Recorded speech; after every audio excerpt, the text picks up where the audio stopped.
I have now gone through some very basic trading methods on this channel that should hopefully help you start Ultimate Team, build up coins to get your first starter team, complete SBCs, and then have a trade and supply of coins in your account anywhere between 50k all the way up to 100k. If you have not achieved that yet, then I highly recommend watching some of the previous videos. Those videos will help you get all the coins you want when first starting this game. Today though, I'm going through the basics of trading with informs that will help you be on your way to make hundreds of thousands of coins. Before I do get into the video, if you enjoy the content here and want to see a bit more from me, then make sure you hit that subscribe button and that notification bell. Every single week we are uploading the latest news and the latest tips around Ultimate Team, whether it be making coins by trading, going through SBCs, or gameplay. So if you do want to stay up to date with everything, then make sure you are following the channel. If you want to take it a step further, there is a second YouTube channel where I'm not playing through FIFA, but we are playing through a variety of other games. So if you do want to see that, there is a link in the description down below. Getting back into the video, there's lots of freedom to trade with informs because every single week we get a new team of the week that will give us new cards to trade with. Now I could run through the best trades for this week, but I don't actually know when you're watching this video. You could be watching in December, months after the release. So what I'm going to be doing today is running you through some of the basic trading methods that you can use with the team of the weeks, and you can apply it to whatever team of the week there is in the future. So that if you are watching this in December, these methods are still useful to you. You just need to apply them to a completely different team of the week that is active. So the first way that you can trade with informs is by looking at individual players. When a new team has been released, I'll take the time to look at each player. I'll check them on the market to see what they're going for. Typically, I like to trade with players within the top 5 major leagues, going anywhere between 12,000 coins to 20,000 coins. Anything less than this, and it's pointless to try and get any deals because you're literally going to be making next to nothing after EA tax, or you're actually going to be making a loss. Anything more than 20,000 coins starts to get way too much attention. You'll find more often than not, if you add these players to your watch list, bid on them in the last 30 seconds, that their final bid price is very close to the buy now price. You need to get very lucky with these types of cards because there's so many other people that want to get them. Most of them want to get them for their teams. But if you can find a player going anywhere between 12 to 20k, then the next step is actually getting more information about them. You want to get a rough idea of their lowest buy now, and then you can add all the players to your watch list that are below that price on a bid. You're not going to be getting a crazy amount of cards here. Every time you go through this with one individual player, you can expect to get anywhere between 5 to 10 players added to your watch list. And these are just players that's going to be added to your watch list and not guaranteed to be players that you're able to buy into and use for good trades. So my recommendation is not just to do it for one player. Try to get 3, 4, 5 different players all at the exact same time so that you are using the max amount of space within your watch list to have 50 players. Some of them will be expiring within the next couple of minutes, whereas others will be expiring in an hour from now. But it should give you enough players for you to make some very good trades out of. And it's also not overwhelming you with all of them expiring at the exact same time. Now it's just about waiting. I wait until they get down to the last 30 seconds to 1 minute before I place on a bid. And occasionally by the time that they actually get down to this 30-second mark, they've actually been bidded so high by other players that it's no longer a good deal, so I just need to remove them. This will happen for about 10 to 20% of the players. So only bid on the players in the last 30 seconds to a minute if they're a good deal. And the reason that I do this and wait until this time and don't just bid immediately is because a lot of people bid on certain cards, have them into their watch list, and actually forget about them in the last couple of minutes.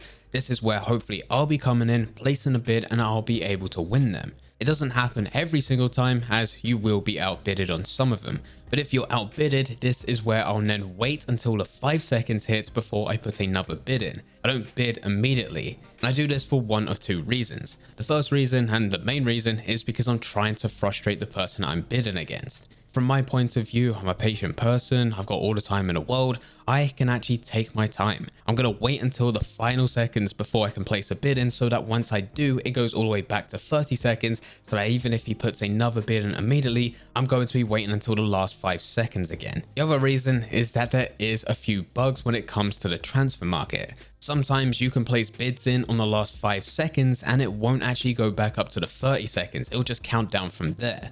There's also been a lot of reports, and this has happened to me a number of times this year and has happened in previous years as well, where I'm watching a player go all the way down, counting down from 30 seconds all the way down to 1 second, and it says that it's expired. I've won the deal. But once I back out of my watch list and look back in, unfortunately, I've been outbidded. I haven't actually won the deal, and you can actually do this to other people. If you wait until these last couple of seconds for you to put a bid in, it may play an animation for the person you're bidding against, but in fact that's not actually the case when it comes to the market. That deal is still in progress and you're the person winning it, but on their screen they think they've already won. So you can use this to get some very good deals within just the last couple of seconds of bidding on these types of players. You're not going to be getting crazy deals as we're only dealing with 12 to 20k, but this is the basics of trading. If you followed previous methods to this, you're probably around 50 to 100k, in which this will work for you. We'll gradually start building up to some bigger informed trading methods later. Another way in which you can get deals is just by searching the market as a whole. You don't need to look at individual players, but for this I recommend either using a site such as Footbin, which will give you player prices, or even better, for you to have a second account which you can use on a web app with your phone or tablet, PC, laptop, whatever's around you. That way you can look on your console, go through the market to see what players are there. Normally I set the parameters to be gold inform. I set it to be 12,000 coins minimum bid, maximum bid 100,000 coins. And then I'll just go across to see what deals have already been bidded on. If they've already been bidded on, it's likely that they have a much higher buy now. So this is always an easy tell when we use it for quite a few different methods.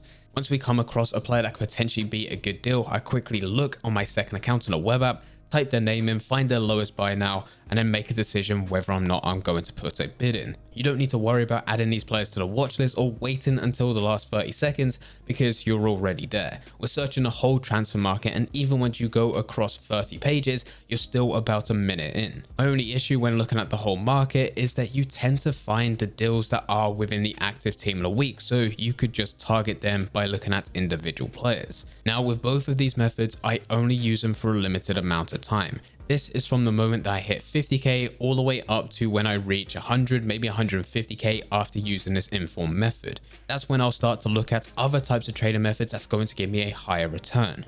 If you find success with this, then you can carry on using.